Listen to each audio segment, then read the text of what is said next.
Hello. അപ്പോൾ ഇന്ന് രാവിലെ തന്നെ നല്ല മഴ തുടങ്ങിയിട്ടുണ്ടായിരുന്നു കേട്ടോ. ഇന്നാണെങ്കിൽ എനിക്ക് ഡോക്ടറെ കാണാൻ ഹോസ്പിറ്റലിൽ പോകേണ്ട ദിവസമായിരുന്നു. അങ്ങനെ പിന്നെ മഴ കുറഞ്ഞപ്പോൾ ഞങ്ങൾ ഓട്ടോയിന് ഹോസ്പിറ്റലിൽ പോയി. അവിടെ നല്ല തിരക്കായിരുന്നു. ടോക്കൺ നമ്പർ 22 കിട്ടിയത്. അങ്ങനെ കുറേ നേരമൊക്കെ ഇരുന്ന് എന്നെ മാത്രം ഉള്ളിലോട്ട് കയറ്റിയുള്ളൂ. അവനെ അമ്മയൊക്കെ പുറത്തിരുത്തിച്ച് അത് കഴിഞ്ഞ് പോയിരുന്നപ്പോഴേക്കൊന്ന് മഴയൊക്കെ കുറഞ്ഞിട്ടുണ്ടായിരുന്നു. എന്നാലും എൻ്റെ കാര്യം വെച്ച് ഇങ്ങനെ വന്നുകൊണ്ടിരിക്കുമായിരുന്നു. അങ്ങനെ ഞങ്ങൾ വീട്ടിലെത്തി. പിന്നെ വീട്ടിലെത്തിയപ്പോൾ തന്നെ ഒരു 12 മണിയായി, 9:30 പോയിട്ട്.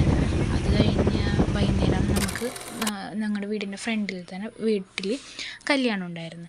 അപ്പോൾ എനിക്ക് പോകാൻ പറ്റില്ലല്ലോ, അതുകൊണ്ട് അമ്മയൊക്കെ പോയിട്ടുണ്ടായിരുന്നു. അപ്പോൾ വൈകുന്നേരം ചായ തിളപ്പിക്കാതെ ഞാൻ ഇരിപ്പുണ്ടായിരുന്നു. അപ്പോൾ അതുണ്ടാക്കി കഴിക്കാമെന്ന് വിചാരിച്ചു. അതും പിന്നെ സർവത്തും കലക്കി കുടിക്കാമെന്ന് വിചാരിച്ചു.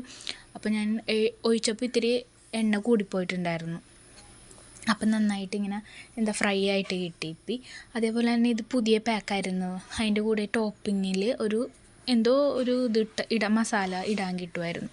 അങ്ങനെ അതൊക്കെ ഇട്ട് ഞാൻ നോക്കിക്കൊണ്ടിരിക്കുന്നത് ഇങ്ങനത്തെയാണ്. പക്ഷെ എനിക്കത് ഇഷ്ടപ്പെട്ടില്ല. അതിൻ്റെ സ്മെല്ല് ഭയങ്കര എന്തോ ഒരു കുത്തൽ. അതുകൊണ്ട് ഞാൻ അതൊന്നും ഇട്ടില്ല. അങ്ങനെ ഉണ്ടാക്കി കഴിച്ചപ്പോൾ വാവ ഉറങ്ങിക്കൊണ്ടിരിക്കുകയായിരുന്നു. അച്ചാമ്മ വന്നിട്ടാണ് അമ്മ കല്യാണ വീട്ടിൽ പോയത്. അങ്ങനെ അവർ മാറി മാറിയാണ് നിന്നിരുന്നത്. ഞാൻ വാവ ഒറ്റക്കാവുന്നുണ്ട്. അങ്ങനെ അതിൻ്റെ മുകളിൽ ഞാൻ സോസ് ഇരിപ്പുണ്ടായിരുന്നു, അതൊഴിച്ച് കഴിച്ചു. നല്ല രസമുണ്ടായിരുന്നു. ടേസ്റ്റ് ഒന്നും കൂടി നന്നായിട്ട് ഇങ്ങനെ ഫ്രൈ മുരിഞ്ഞ് കൊണ്ട് നല്ല ടേസ്റ്റ് ഉണ്ടായിരുന്നു കഴിക്കാനായിട്ട്.